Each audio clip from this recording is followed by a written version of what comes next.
না, পৃথিবীর মানুষ তোমরা আল্লাহর রহমত থেকে নিরাশা হয় না।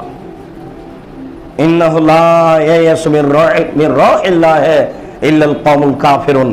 ওরাই মাত্র আল্লাহর রহমত থেকে নিরাশা হয় যারা কাফের, যারা ধর্মকর্ম মানে না, যারা অমুসলিমই আল্লাহর রহমত থেকে নিরাশা হয়।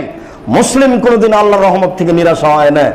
এক পর্যায়ে আল্লাহর রহমত পাবো ইনশাআল্লাহ, এই বিষয়ে মুসলিম বিশ্বাস রাখে।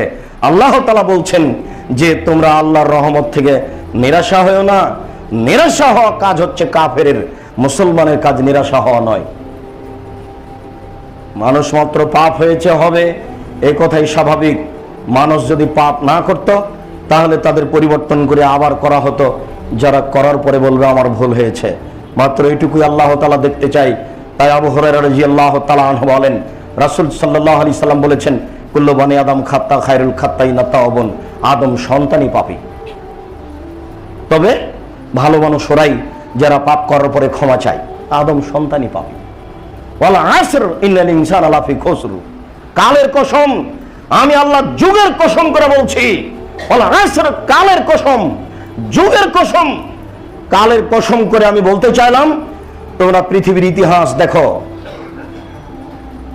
কিভাবে মানুষকে আমি ধ্বংস করেছি। তাই আমি কালের কসম করে বলছি।